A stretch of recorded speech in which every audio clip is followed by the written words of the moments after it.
In a small town in England, a man who was trusted as a doctor became one of the most prolific serial killers in history. Harold Shipman, an unforgettably famous name, was responsible for the deaths of over 200 patients. But how could a doctor become a cold-blooded killer?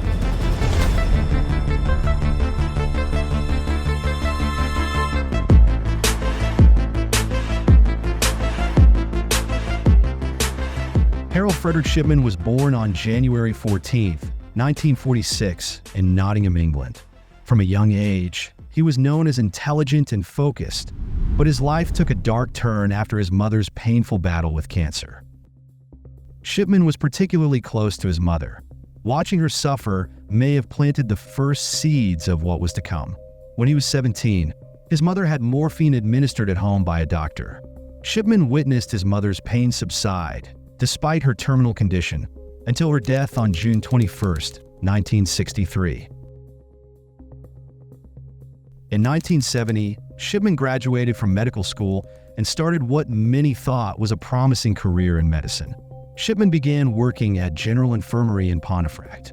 By 1975, Shipman's dark side began to show. While working as a general practitioner, he was caught forging prescriptions for a powerful drug, pethidine, which he was using himself. He was fined €600 and underwent rehabilitation. Remarkably, he was allowed to continue practicing medicine after this. It was a second chance, one he would soon abuse. Shipman moved to Hyde in 1977 and opened a medical practice. There, he was highly respected. He was interviewed in an edition of the Granada Television current affairs documentary, World in Action. But behind the professional facade, he had begun killing his patients. Most were elderly women, many of whom trusted him completely. In March 1998, Dr. Linda Reynolds of the Brooks Surgery in Hyde expressed concerns to John Pollard about the high death rate among Shipman's patients. Police were unable to find sufficient evidence to bring charges and close the investigation on April 17th. For years, Shipman's murders went unnoticed. It wasn't until 1998, after the suspicious death of 81-year-old Kathleen Grundy, that questions began to arise. Grundy's daughter was a lawyer. She was shocked to find that her mother's will excluded Woodruff and her children, but left £386,000 to Shipman. Woodruff went to the police.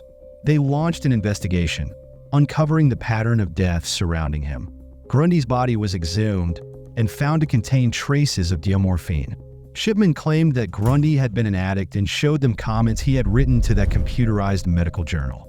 But he made a mistake here. Shipman didn't know that when you edit the file, computer automatically captures the date of last changes. However, police examined his computer and found that the entries were written after her death. Shipman was arrested on September 7, 1998, and was found to own a Brother typewriter used to make the forged will.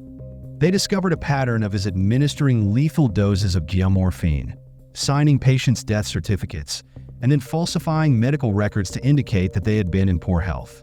Shipman was charged with 15 murders.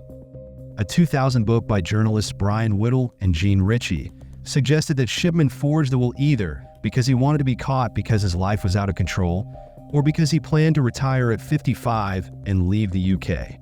The report of Dame Janet follow-up investigation found that Shipman had killed 215 patients illegally and that there was still a genuine suspicion regarding 45 more.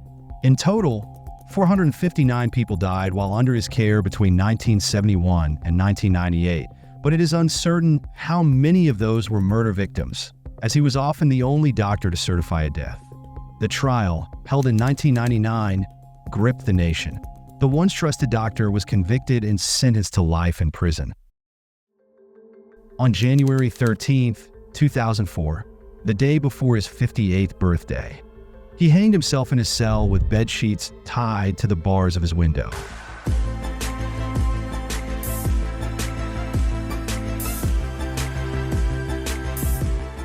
One key question that plagued investigators was how such a large number of deaths could have occurred without raising suspicions of foul play. This was all the more baffling because Shipman's patients were normally healthy shortly before their encounters with him. The fact that Shipman took advantage of his patients' trust in him as a doctor made his crimes particularly odious to the public.